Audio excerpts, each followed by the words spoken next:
What up, y'all? And we back for another great episode of Culture Clickbait. I'm your boy Dante. And I'm your girl, Daysha E. And you know what we do. We take the hottest in sports, music, and entertainment, and we decide if it's for the culture. Or simply for click. Hey. And once again, I'm here with my girl, Daysha E, the Bella Dawn, the Dawn to herself. Yeah, I love when you introduce. I love it. You just make me really feel like a superstar, and I'm so here for that. How you been? I've been good. Working, mentoring. Ooh, that got a little wet. Mentoring, doing makeup, you know what I'm saying? Traveling, having a little vacay, you know. But yeah, life's good. What about you? Life is great. And when I tell y'all life is really great, this weekend I had probably the best form of therapy to myself. Period. I relaxed. I did a lot of working, but also I had an enlightening moment, basically, that I started. You know how you say, like, embrace your wins? Mm-hmm. I'm starting to embrace my wins, both big and small. Yeah. Because I think for a while I have, like, discounted them as if they never existed. But I also think that's because I put myself in this motion of burying it so I don't live in it too long. Yeah, it's like, and what's I can next? keep moving. Yeah. Like what's next? Now, Daysha, some other things that I've been doing over the weekend, I don't know if y'all have noticed, but have you been looking on TV and TikTok lately? Yes, I have. If y'all don't know, Love Island is going crazy online. Stupid. Now, I can't give y'all all the details, but let's just jump right into it, because that's going to be our first topic for the day at this point. Love Island is a new show that's on Peacock. Mm-hmm. Now, it's not really new. It's been out for some years. Yeah. But this specific season this year has been getting so much light, so much attention. So much buzz. And if y'all don't know, the show is basically like a dating experiment in live action. So these people are on an island in Fiji for days and months, actually. I think it's for the duration of the summer. Mm-hmm. And they interchange people in and out if you get voted off the island. But the catch here is that there's cameras everywhere, and the people staying in the house have no interaction with the outside world whatsoever. Yeah. And they don't know that America is watching them in real time, having these different experiences. Now, what's even cooler about the whole situation is that they're basically taking the most vulnerable part of human nature, which is lust, and they're exploiting it. Now, that could be good or bad to the eyes of the people, but the way that it comes off to the world is just like, this is too interesting to not look at. Yeah, the whole world is watching Love Island, and part of me feels a type of way slightly because I have not tuned in yet. Don't kill me, y'all. I haven't tuned in yet, but the hold that this show has on such a wide range of like people is insane. My whole world around me is watching Love Island. It's so around me to the point that I could tell you that I know Chris and Huda was talking to each other, and then you got Ace, and then you got Shelly. It's like the group Shelly, chat like, live. Yes, and granted again, like I said, I haven't watched, but I know who was hunching in the shower. I know who was kissing on each other. I know who's supposed to be homegirls and was kissing they mates and all of this other stuff. I know who got connections. I know who connections fell through. I know who the hoes on the show. And again, I haven't watched, but it's so out and so forward, and every time you open up a social media platform, it's literally Love Island, Love Island, Love Island. Huda crying again, Love Island. That dog Shelly, stay crying. like it just is what it is. One time, the America's favorite, Amaya Papaya. Yes, for her viral song. Right. You What know she the words? say? At least I'm a little pretty. Yeah. At least I'm a little funny. Good affirmation to yourself, sis. I love Sing it. 'em. I love it. Now, if y'all haven't been watching, make sure y'all go watch. It is on Peacock. And like I said, this is the show to watch for the summer. You're going to honestly feel left out if you're not watching, honestly. I.e. me. But okay, Dante, would you say that this is for the culture? I'm not going to lie. Love Island this year is for the culture. Of all the seasons, this Love Island this year is for the culture. Now, there is a little backlash that the show has been getting, though, at the same time. It feels like it's kind of playing on a lot of people's emotional heartstrings because, once again, it feels like exploitation. You're exploiting these people. You know, a lot of us can't deal with dating somebody and knowing that they cheating on you or dating somebody else, even if it's open behind your back. Nonetheless, in the same house, and you have to witness it. Yeah. So I can imagine the emotional strain it can have on these people. I could understand that too, but the whole purpose of the show is to date around, find connections, and find the strongest connection. So everybody know what they signed up for. So it shouldn't be too much debate over the emotional heartstrings that is pulling, because that's what the show was designed to do. I think it's a whole CUCKPORN live on TV. I get that. It's definitely. It's basically relationship sharing all day. Yeah, it's definitely giving soft porn. For sure.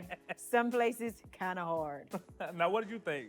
I'm gonna say that this is a clickbait show for me. Okay. I don't think that this is a for the culture show. I think that this is a clickbait show simply because it's one of those things where, like, it's trendy, it's fun, it's provocative, it gets the people going. Come on. It feels good. And I feel like that's all that this Ball so show hard. is really about. I feel like that's all the show is really about. It's supposed to show summertime love. Finding love in a hopeless place. That's just actually That's very literally beautiful. what it is.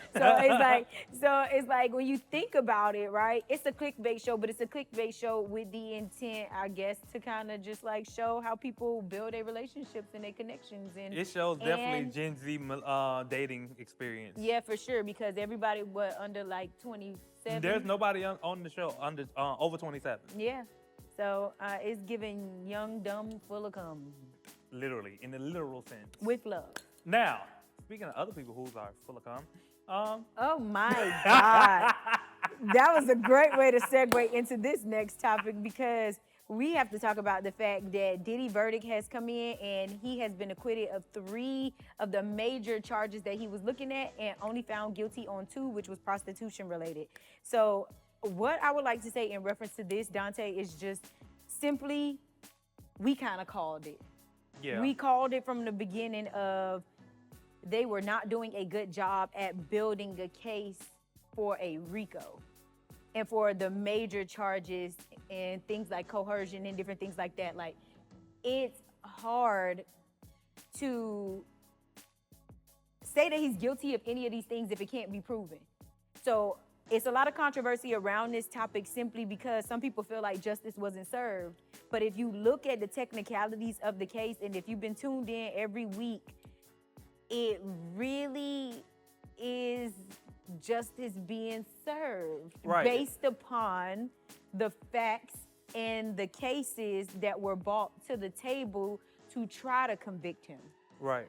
In my eyes, it kind of comes down to justice was served to basically who it was served to. Yeah. You know, so on both sides of the table, each other saw each other as a victim in some standpoint. Diddy probably feel like he was a victim of circumstances or a victim of just being in love with a woman and asking her to please him. And she probably felt like she was a victim of, abuse. Yeah. Which can be true. Which But we've seen. we didn't take him to jail or to court to prove that he was abusive. No. We took him there to charge a RICO. Now, even with him coming off not guilty on those charges, does not mean he's not guilty. He's not guilty, yeah. It just means in the eye of what y'all could prove in court, you couldn't prove it. Yep. And that's why we're done with this case. For sure. Now, though we are pretty much done with this case, Diddy will not be sentenced until October 3rd. I hate that it has to be in my birthday month, because why would y'all start our Libra season like that and just bring all that energy over there to us? Like, we ain't even asked for that. But nonetheless, we will find out in October what Diddy's time is that he will be serving. But what I do know is that with the time that he has already served, that will go towards his sentencing. So we have to just stay tuned and see. But what I can tell y'all is Mr. Brian Steele is the lawyer of the motherfucking century. No, that my ass. Like, literally, because he is getting these niggas off with ease too. Bow, bow. It ain't even going too crazy. Now, let me ask you this. Do you think it's for the culture or you think it's clickbait? The whole case. Even the verdict. Ah, man, this one's difficult. What I'm gonna say is the sentencing is They gonna Well, the verdict, the verdict. Yeah, I'm conflicted, y'all. What y'all see is confliction all over my body right now because part of this is clickbait, but it's always been clickbait from the beginning because I've always stated that sometimes you could position yourself to be in certain situations, and once you in it, now you don't really have control or nothing like that. But before you got there, you had control to say whether you wanted to do something or didn't want to do something. At some point you did before you relinquished it. Like, so, how did I get here? So those are the things that kind of make it clickbaity. But it's for the culture that he was convicted guilty of the things that they were actually able to prove. Again, he could actually be guilty of the things that they weren't able to prove, but we can't talk about that. We have to talk about what the court saw and what facts were laid down to say that he was guilty. So I would say that this is for the culture. I agree. So my whole take was, I think two things can be true at the same time in this situation. This could be cultural clickbait. It is. It's culturally relevant to the culture of the legal system. It's culturally relevant to the culture of music. It's culturally relevant to even the culture of abuse and the boundaries and the lines that people are willing to cross or not cross, right? But then also there's a clickbait moment to this as well, For sure. where we look at how it was positioned or created a whole spectacle other than just the victim. Yeah. Like, even down to when the verdict got said and people are outside freaking bathing themselves in baby oil. Why are we doing that? Like, you know? So it was stuff like antics. that. It was little antics like that that was positioned within this case to make the case bigger than what it was. Yeah. You already got two big names, but then when you add that to it, and then you add all the social media memes and the jokes and all that, it just became something bigger than what it was, and it made the case clickbaity because it was kind of like full of nonsense and antics, but then at the same time, it was cultural relevant. Yeah. So I wholeheartedly agree with you there. I'm not gonna lie. But Dante, it's some other stuff that's going on right now, and it's definitely worth talking to our culture about. Right. So if y'all don't know, Mr. Orange Man, Donald Trump, has just recently, on 4th of July, signed a bill called the Big Beautiful Bill. Now, this 900-page bill really goes in depth of the $3.3 trillion tax rate that is now put upon us within our justice system. Yeah. And it has a lot of restraints put on it, really a lot of different like benefits such as SNAP, Medicare, student loans, etc. So there's a lot of information here to unpack. Now, we're not gonna get all the way into it, but we do wanna share a few of those things with you guys, okay? And one of those things I would wanna start with is the fact that, you know, SNAP benefits are now gonna be changing. So anybody who used to getting SNAP, please understand that it's not gonna be the same. There's some lines in the sand and some red tape drawn to make sure that you're not overly using these benefits. Now, also, before I even get there, I don't really have a take yet to say whether it's good or bad. I'm just gonna say this, I want to see how it unfolds. Because on certain parts of the spectrum, I get some of the stipulations that are put in place. And I think it's just to mitigate the idea of abusing the system. But then also, there's those few people that they don't abuse it, they are actually victims. Yeah. And I think it's gonna affect them in the worst way. Yeah, I agree. One of those things is the fact that now with the with SNAP benefits, you're only gonna, so they're gonna base your benefits based off the 200% of a four-person household. Yep. And what that means is basically, even if you have a new kid or a new person that comes into the household and your house goes from 4 to 5, 6, 7, 8, you're still only gonna get that same amount of food stamps benefits. It's not gonna be changed.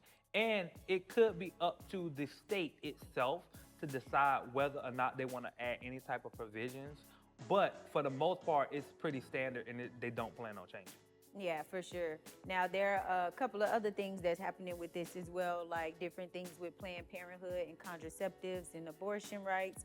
And again, you guys have to look those things up for each of your states to see where you guys fall with some of these things. But Dante, something that's really concerning about this bill is the fact that it basically seems like it's creating a lot of more hoops and red tape for people to go through in order to get basic necessities at this point. Like, again, we have health care and health insurance and Medicare and things like that, that premiums will go up and skyrocket because of these changes. We have things like kids won't be able to get lunches at school for free anymore because of these situations. And children and veterans and homeless people will not be able to get food assistance at this point because of some of these things. And then we also have to talk about how Donald Trump has also created his own unaccountable funds for his whole little party, little camp, everybody. That was the first thing that came to my mind when I said these tax breaks. I'm like, these taxes are not just for people. Those taxes are to put more money in your pocket, because where's the rest of that money going? He definitely wrote off a fund to be able to have some fuck off money, to be honest. That's what I like to call it. And again, I think that these are alarming things because we have more red tape to get in certain career fields, and we're going to have more discrimination probably in the workplace and less food at hand that is actually affordable for families who are in need, and not even just family in need, like us as well, like just the regular everyday person. Y'all thought eggs was high before? Eggs probably finna be skyrocket. You know what I'm saying? So it's so many different moving parts, even down to like student loans. And granted, there are some perks in this bill that helps corporations, seniors, and students, but there is a lot of gray spaces in between where a large amount of less fortunate people, families, children, and elders will fall into that pit. And this is where I am mentally. Mentally, I am in a space of plan and prepare. I've been saying this forever. I feel like I've been saying this since last year. Plan and prepare. We can't be emotionally outraged, and we can't like do the race baiting stuff. We need to figure out what it is that we need in our inner cities and in our local areas, and try to drive those resources to those places, because the reality of the situation is us as a people and us as Americans, we're pretty resilient, you know what I'm saying? There is more than enough of us to be able to like take care of each other if we really tap into a certain level of humanity and community. So that's where I'm at with it. But some of this is some bullshit, but then sometimes Donald Trump do have his little ways. And when I say little, y'all see how small it is in between my fingers? That's what I mean. He sometimes have his little ways where some of these things actually make a little bit of sense. A little bit. When you remove emotion from it, and when you remove the whole race thing, and when you remove the nuance and all his shit that he be doing. I would definitely say with this situation, my biggest takeaway and my biggest advice to the people is this is a perfect time to kind of like wake up.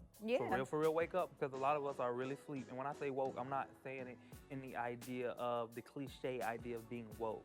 I'm saying it's time to, we cannot sit and rely on government any longer. No. Because the government is showing us we're going to do what we said we were going to do, and that is a part of taking away benefits or things that help you guys. So at this point, we kind of got to fend for ourselves, and then fending for ourselves meaning we need to come closer as a people, and we can make things happen a little bit more. And it's going to be hard. I'm not saying this like it's going to be easy either, but it's a way for us to get something started that's ours. For sure. Whether that's a relief fund that our people have an organization that put it to the side through a nonprofit and you go to it, kind of similar to what they used to have back in the day. Something what we can come to that's ours if you do need that assistance. And they have programs. We have people right in our camp that work directly for the people. Like, they have programs and different things. It's just about knowing and utilizing the resources. But baby, it's looking like it's gonna get down to all of us that are homeowners. Go ahead and prepare your grass so you could start a little farm So your neighbors and stuff could come pick up their fruits and veggies and stuff from your Get you a house. farm, get you some animals. Hello, get you some veggies and all of that stuff. Like, Dude, go get you a horse. No more driving. No gas money. You just feed the horse. no, the way that he undoing shit, we 2 seconds from horses and carriages all over again. It's crazy. Now, while we talk about things that are crazy, we have to also talk about Mr. Ben McLemore, who is recently found guilty on rape charges of a 21-year-old woman. He is a former NBA player for the Trailblazers. And this situation right here is just, it's sort of kind of crazy. Because when you listen to the testimony and when you listen to the whole rundown of like the story and the situation of how it happened, it is very sketchy, and this young man should have been alarmed and or aware that something is not right from the beginning. So Dante, I don't know if you know, but allegedly Mr. Ben went out with some of his teammates on like a team building outing where they went bowling. They had some drinks and stuff like that. They went back to a residence, and at the residence they played cards and continued to drink. There was a young lady who was there who was intoxicated, very obviously intoxicated, and they, as in people at the function, moved her from wherever area she was at the party over to a couch for her to rest. At some point, Mr. Ben ended up on that same couch and ended up asleep as well, along with the young lady. By this point, nothing had happened. But Ben said that he was awakened to the young lady fondling him, and that's how he woke up, and that's how they got into the whole interaction of them having sex. He then leaves. He does not say bye. He don't leave a phone number. He don't leave no money, no nothing. He just gets up out of there. And boom, wakes up one day, and he has a rape charge. I think that story is freaking crazy, one. And then I also have a lot of takeaways from it, but I ain't gonna get into all of them. But my main one is, bro, do you forget you're a basketball player? Bro. I don't know if you was intoxicated and you wasn't aware that she was on that couch as well, but ding, ding, ding, my first thing would have been, I'm not laying next to nobody, especially no girl. Hello. Like, I'm not doing that. I know who I am? Do you know who you are? I would have definitely not did that. Yeah, not at because all. then you wake up to her fondling you, and her fondling you puts in your head, well, I guess you want me to take her down, so you take her down. Once again, I can see if you was a regular guy and not who you are, but when you are who you are and you're in that, like you are an NBA player, that's who you was. Mm-hmm. There's responsibility at that point. Yeah. And there's things that you have to be more cognitive of when you make decisions. You can't just make certain decisions. Yeah. And that's one of those decisions. You can't just be out here sticking your thing in everybody, because it could be a setup. And now look at it. Yeah. It was a setup. And I get how, in his mind, maybe the consent was her fondling him until he woke up. But the reality of the situation is, this is why everybody as a whole, but our athletes and our young black athletes, need to be educated on sexual assault and the thin lines and all the gray spaces and blurred lines to sexual assault. Because again, consent can be given and consent can be taken away. And then on top of that, you playing with the other color people. You playing with the other color people, and you thought that you was safe. You thought that your status and how much money you made was going to make you get away. And now you are in a whole situation that truly did not have to be a situation if you just would have woke up and been like, oh my God, she's assaulting me. That's what you should have did. Right. I would have been running out the door. Yes. Like, I woke up being touched. I'm suing her and her family. It's like, and then even bigger, like, boy, have some standards about yourself, because... Have some class. No, seriously, because why the hell is you hunching on the drunkest motherfucker in the room like it wasn't other bad bitches in the room somewhere that you could have picked up that was fully fucking functional? Obviously, you ain't really got no game, the moves like that, or the numbers ain't really adding up. Like, you giving, ain't it strings of players for basketball too? You giving like fourth string bench warmer vibes, like, because I don't fucking understand. Ain't no way. Iverson would never. Listen, again, educate each other about sexual assault. Please be aware of who you are, where you are, and who you are around at all times, even when intoxicated. I would blame his friends too, because why y'all even allow him to stay there with that girl anyway? Exactly. Somebody should have said, nah, bro. Like, come on now, you know who you is? Nah, we ain't doing that. Exactly. You don't know her like that. But obviously nobody cared. And that sucks. Now, I'm going to say that this right here, I would give it cultural, and the only reason I give it cultural because it's a conversation that still needs to be had and drilled in some people's heads, because clearly this same mistake is being made every day. Yeah. By our young black men. Yeah. By our grown black men. Yeah. And it needs to stop. Yeah, and just men in general. Yes, please. Just make better choices. Self-assess. Read the room, god damn it. Y'all be pissing me off. Read the motherfucking room. Now, y'all know who did read the room? My dog Drake, Aubrey to the front stand. Now, if y'all have not seen it, Aubrey, Mr. Drake has went on a live stream and he has, leave it alone. He went on his live stream the other day and he played us some new records from his upcoming album, Iceman. Now, one of the records in turn that he did play is called What Did I Miss? What Did I Miss? Now, in this record, he actually came at a lot of different people. You know, he made sure he put his little tongue to say, you did this, you did this, you did this. And where was I when all this was going on? You niggas is fake. He definitely took some shots at LeBron, but also he gave Taylor Rooks her thanks for being there for him in his time of need. For sure. Now, I'll say this though, right? When it came to the whole live stream, I enjoyed it. I thoroughly watched it. I enjoyed it. I love how he cussed the guy out on the side of the street who called him a bitch. Yeah, I agree. You know, and y'all excuse my language, I'm trying. Cause cuss that nigga out. Right. Or yeah. Do your bro. Yeah. So yeah.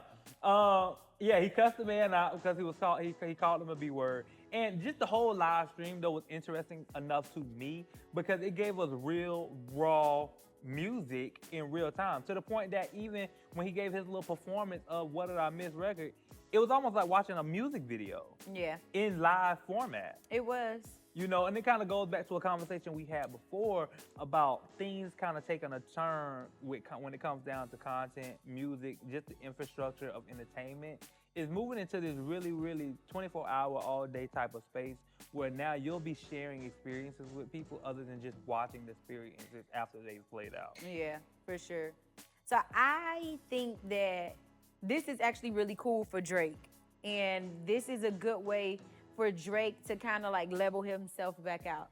Like, I feel like Drake being the GOAT or Drake being that one kind of got him boosted all the way up here. And then the Kendrick thing took him down a couple of notches, as well as everybody showing their true colors and folding on him or backing out on him or jumping on the Drake hate train. That took him down a little bit more, all the way to the point that it took him down to his core audience again. And Drake is figuring out ways to connect with his core audience in an authentic and raw way so that he doesn't seem so far detached from them. And that's why I think that this is really dope for Drake. You know, we like to get our little light skin jokes off on Drake, but I know he's trollable. We love Drake. Fans. Yeah, we love Drake. Driving around in the Iceman truck with his little accent, going in and out of patois to whatever they speak in Toronto and all of that other stuff. Like, it was very cutesy. I think it was a nice gesture, to be honest. Now, what I like about this, Daysha, is that this, and you might debate me on this one, but I feel like this was Drake's stamp to say, I'm the GOAT. The biggest GOAT. Why I say that is because he just ushered in a whole new way of music promotion, debuting new music, the whole idea of experience this with me type thing. Like, it just feels new, and I feel like after Drake has done it, now everybody else can hop on the train and do it. That's cute. I see what you did there, but I don't think that makes Drake goated. Why not? Because there's other people who have done live streams and played their music. Oh, well, we didn't say just play. Drake gave us a performance okay, on cool. live. Drake elevated it. We will give Drake the elevation, but at the end of the day, Soulja Boy was the first rapper. That wasn't live. So what? So what? Soulja Boy wasn't live. No. We not gonna take away from the Soulja Boys. We not gonna take away It was from pre-recorded and uploaded to YouTube. We not gonna take away. Okay, cool, whatever. We not gonna take away from the actual streamers. People like DDG. I get DDG is not on Drake level, so don't start with me. Don't start with me. But the fact that DDG has debut music on streams, He just Drake played it though. Again, debuted. He just played it. Drake Okay. gave us experience. We'll take that Drake Drake gave us a concert. Drake movie. Drake gave y'all one little shit ass performance, and now it's a whole fucking thing. And you want to swear Drake is the GOAT of streaming? He did this first. Drake gave us a It's movie. like, He gave us a movie. He gave us the whatever. opening movie. We saw the billboards That and was live. cute. We saw the people interacting with Drake That's cute. while the songs was playing. We saw, and when we say interacting, we talking about showing him love and cursing him out all at the same time. Yeah, for sure. And we saw him in the back of the ice truck doing his little dance with the whole icicles right behind him. That's cute. We had a whole music video, but in live format. Okay, I feel like, again, you're discrediting the fact that, Nobody else has done that. okay, maybe not a music video, but TRL and Spring That's Fling not and the all of that same. stuff That's live were TV. live. But they were live. They That ain't were- live streaming. It don't matter. It was live on the TV, That's live on the computer. live in a curated format. This is live His and raw. is not curated. If he got all these different angles, that don't mean that it's like a bunch of different cameras and shit like that. So they camera 1, camera 2, camera 3 to catch all these angles. That's curated. Is it not? It's follow along with me, POV. It's curated. He don't want to say it, but real-time we gonna hang it content. up at that. Okay. This do not. Okay. This does not re-go. I told y'all Drake. she wasn't gonna let me have that one. I don't know, y'all. Again, shout out to Soulja Boy. He was the first rapper to do a lot of shit. Drake's the GOAT. Shout out to all the Drake baddies out there. We see you. Yeah. Call y'all the Drakeys. This Drake Nishas. Love that for y'all. Now, y'all, while we talk about people who got a good run going on right now, we have to talk about Keyshia Cole, who is on her 20th annual tour for The Way It Is. And this has been a moment completely all over the internet simply because this is so refreshing to see Keyshia Cole come into form again. Like, I feel like everybody has been building her up to this point by trying to remind her of who she is as an artist and as a woman, and helping her rely on her talent. So seeing her go on tour to perform songs like I Should Have Cheated, Love, and I Remember, and like having the crowd roar your lyrics to the point Right, that she didn't even you have to don't sing. have to sing is insane, word for word. Like, very much giving, little Beyonce status when it comes to like the crowd participation and how much everybody know. So I'm very much here for this. Not only is Keyshia Cole on tour, but while on tour, she is also serving us looks. She is giving the vibes, and she is definitely in the crowd interacting with her people. So I love to see this. I know you saw. I did see it. I want to be in the concert just so I can hear her say, I heard your side of the story, hear mine. You see? Keisha, if you see this video, I need you to say it.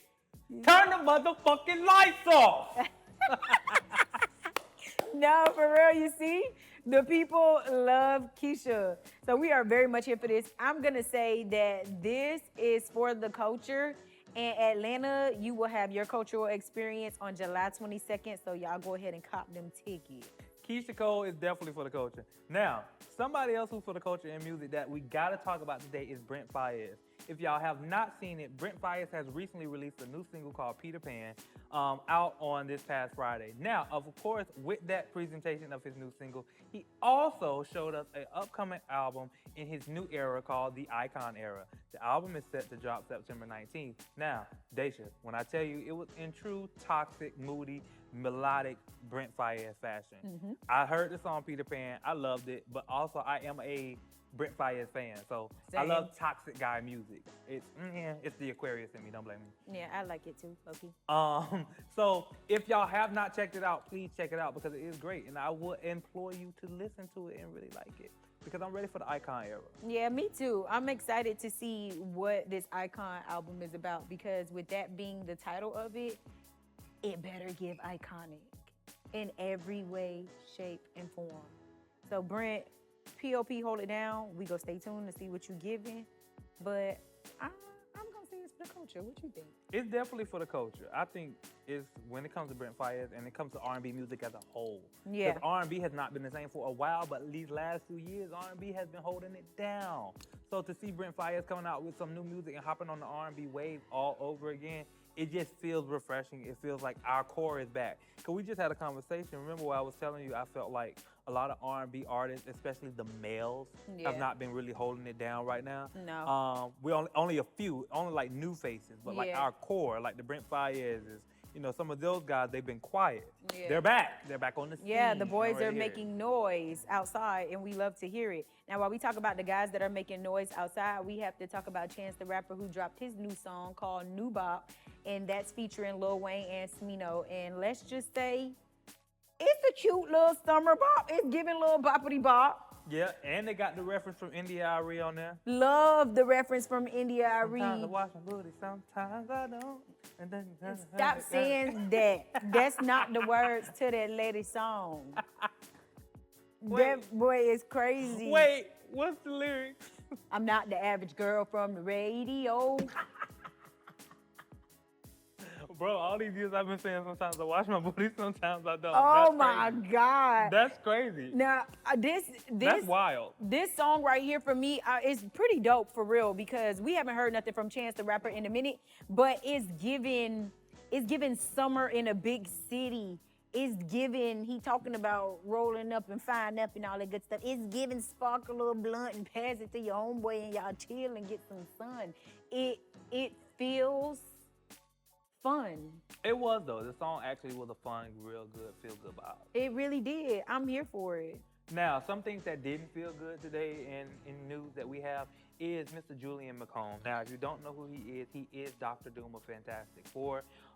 He is also from the show Charm that used to come on Cole TV. from Charm. Right.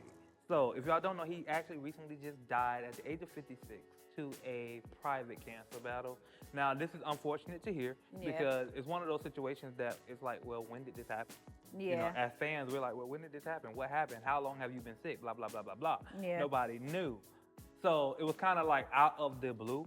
Yeah. But I would definitely say, you know, to his family, condolences to all the fans of the Fantastic Four franchise. I would definitely say I'm here for you because I am a Fantastic Fourian. Yeah, I agree. Definitely prayers go out to everybody. And unfortunately, this isn't a cultural or a clickbait thing. This is just the loss of another great and legendary person. So prayers definitely up for that. Now, it's some other legendary shit going on. And Proud Family has been signed for a season 3, Louder and Prouder. Family. What? Love that. You and me will always be tight. Family every single day and night. Even when I'm acting like a fool. You know I'm loving every single thing you do. Yeah. We was vocals. I love that for us. So for all of my Proud Family kids, teens, Louder and Prouder will be back on August 6th. And I'm so excited about this. I don't know if everybody else's inner child is screaming the way mine is screaming, but I love Proud Family. I've always loved Proud Family.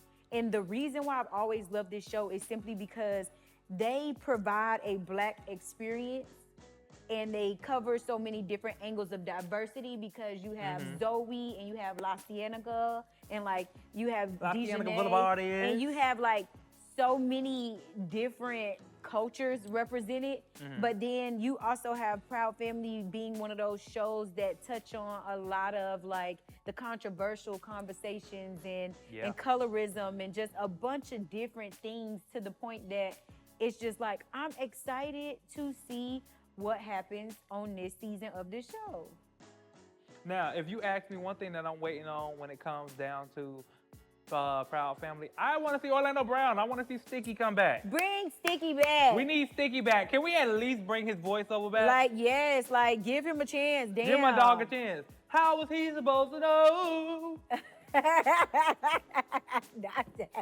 Dante sing through the whole episode every week, dog. It's insane. Now, do you think that the Proud Proud Family, Louder and Prouder, being signed for a third season is for the culture, or is it clickbait? I think Proud Family is going to always be for the culture. Proud sure. Family is one of those nostalgic shows that has come to set in all of our hearts. And then to even see it rebooted for another generation of kids to actually enjoy it the way we did it's phenomenal to me. I love to see it. Like I said, I love when nostalgic shows come back, especially when it's done right. Yeah. And it's done right. It has all the original cast members. Yep. Of course, without Sticky, but everybody else is here, you know, and that's good. And it makes the show still have its same essence that it had before, just with its own, you know, sorts of nuances to it. So I love it. For sure. I'm excited to see some of the celebrity guest pop-ins and different things like that, because you know every episode they like to throw somebody in there. Like we might hear Taraji or Alina Wade. It's always a little guest appearance there. Love that. Love Now, that. you know what I'm excited to see how it unfolds? What? Now, if y'all don't know, Megan Good and her boo has just released that they have a fashion, well, no, it is not, a fitness line. A fitness line. A fitness line getting ready to come out. Now, if you ask me, that's a fitness empire. Jonathan Majors and Megan Good, body. Two pillars of fine as fuck. Like, at that point, it's like, I can believe y'all. This is believable. This is sellable. This makes sense. This makes sense. This is on brand. Yes. My God. Because Megan Good been fine forever. Yeah, and Jonathan is very well put together as well. We love that the upper body matches the lower body. He works on full body. Upper body. Y'all catch that. Y'all need to do leg day. Nonetheless, though, this is actually very, very, very on brand, very on market, and I think can be very successful for them because you would take fitness advice from them. You know, I would. like you would trust in their clothing The way items he trains or, to get ready for his roles, yeah, definitely. the way he just walk around looking, the way she just walk around looking. Baby, I'm trying to look like that for the rest of my life too. Give me some sit-down abs. No, for real. Give me some sit-down abs. I don't have sit-down abs, and I can use some sit-down abs, but that's another conversation for another day. Meg, call me. Now, Day, what do you feel about today? I feel like today we went over a lot of different topics, but it seems like overall everything was pretty cultural, even in a clickbait sense. Yeah, for sure. In your words. Culturally clickbaitable. Yeah, in your words, sometimes you're still of the culture, even if it's clickbait. Right, two things can be true So at the it's same like, time. hey, that's what we're here for, to talk about the duality between the two and sometimes place some stuff on culture or clickbait. It just depends. Now, you guys, this has been another great episode of Cultural Clickbait. Thank you guys for being here with us, and make sure you follow on all our platforms at the HBUC. You can follow me at Dante B. And you can follow me at Bella_Don D. It's your girl. I am Dante Brown on all social media platforms. I'm thinking about changing my Instagram name to Daysha E, but we'll talk about that another day, you guys. We love it. And we're